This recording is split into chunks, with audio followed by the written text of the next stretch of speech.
Hi, good night, everyone. It's me again, Tessa Alexander, your budding nursing educator. So, for those of you who just read my blog, to just um, encapsulate what you just read, we are just going to refresh on the Community of Inquiry framework, how it adds to the blended learning environment, all for the main conception of creating a positive educational experience for our nursing students. So I hope you enjoy it. So the objectives, we're just going to assess the framework quickly of the Community of Inquiry, describe the blended learning environment, and determine the educational experience of our nursing students. So the Community of Inquiry. When we look at the Community of Inquiry, we see these three aspects of the framework, which includes the teaching presence, social presence, and cognitive presence, all with the main aim of creating an educational experience. So the Community of Inquiry model is an instructional design model for e-learning developed by Randy Garrison and Terry Anderson and others at the University of Calgary. Its purpose is to provide a framework for supporting an educational experience. The Community of Inquiry model provides a meaningful framework for developing, implementing, and exploring online learning. It also helps us to build a better blended learning community online. So we look at the cognitive presence. The cognitive presence is basically the ability of the community of learners to construct meaning through substance communication as students collaborate to explore, construct, resolve, and confirm their understanding of the content. So for that, we will look at this analogy of the Buddhist elephant analogy, where they took blind men or men, and they blindfold them, and each person had a different cognitive um, understanding of what was happening. Some thought it was a snake when they touched the elephant's trunk. Some thought it was a spear. Some thought it was a fan, a wall, a tree, a rope, and unknowingly that it was just one elephant. So because they have different cognitive presence, they were unaware. So we will look at this analogy a little further as we go along with this presentation. So the social presence. It is basically the ability of our participants in the community of inquiry to project themselves socially and emotionally as real people. So we want to develop their full personality through the medium of communication being used. Here you can encounter group interaction and interactivity and open communication. So for this, I would use this analogy here, where these two dogs are talking and they're saying on the internet, nobody knows you're a dog. But because this is a social presence and we're looking at the personality of persons, now these dogs would not, unfortunately, they would not be able to take part in this class. And this is our new puppy. She's a new addition to our family and she's really cute, so I decided to put her here. So the teacher presence, what does the teacher actually do? Why is the teacher presence important in this framework? And understanding that teachers facilitate, direct the cognitive and social processes of the purpose of realizing meaningful and educationally worthwhile learning outcomes. The teacher presence is what the instructor does to create a purposeful and productive learning environment. In the online setting, if your teacher does not possess the skill or knowledge to gauge his or her students, to involve them in class and have them being interactive, then the class may be a very boring place with poor student input, leaving students confused or uninterested in the topic discussed.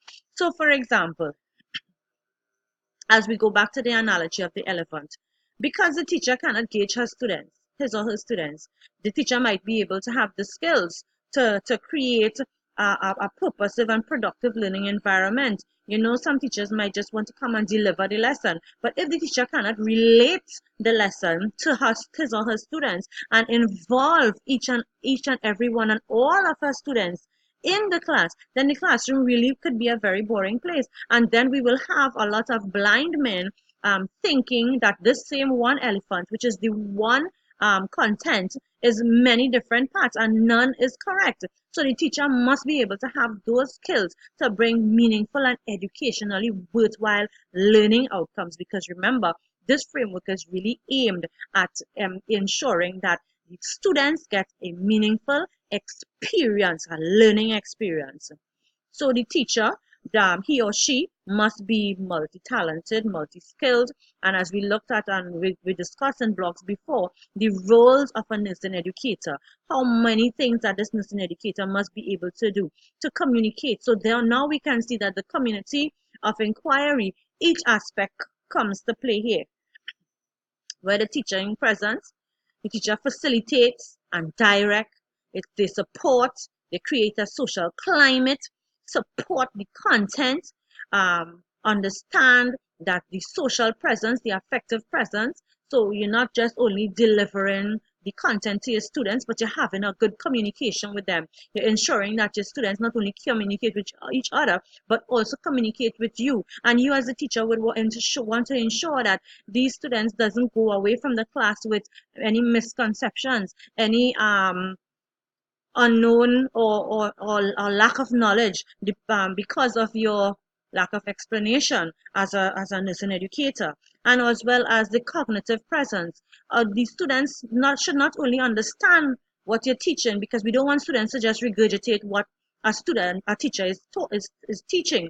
We would want our students now to critically think. We will want them to develop, just like as we, and this course is developing blogs and developing screencasts, which is really good.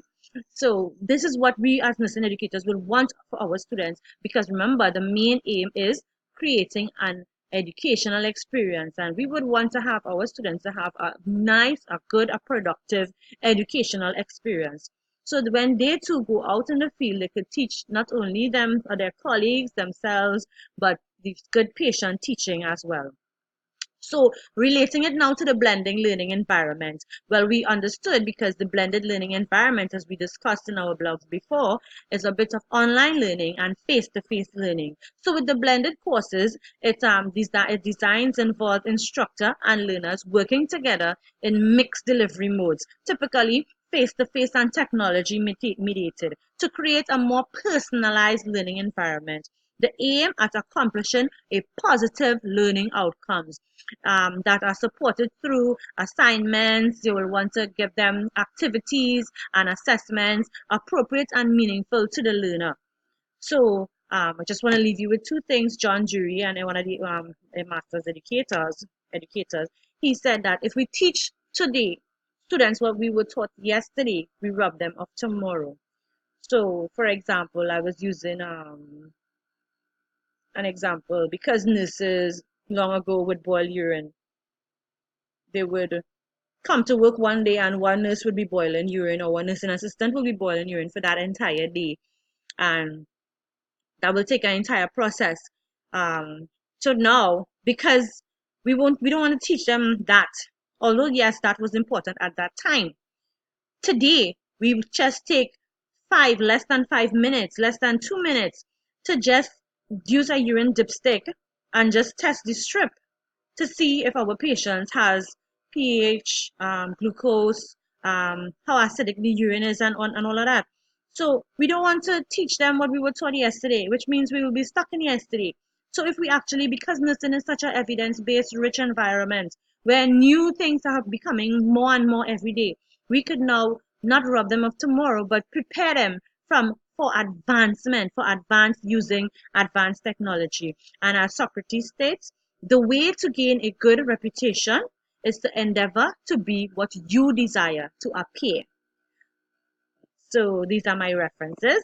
And I want to thank you very much for tuning in. And I hope that you really understand, because the concept of the framework is basically to ensure that our students have a good and sound educational experience, just as what we are getting in this course. So thank you very much, and do subscribe to my link below. I hope you already understood this information, because I enjoyed preparing it for you. Thank you. Good night. Bye.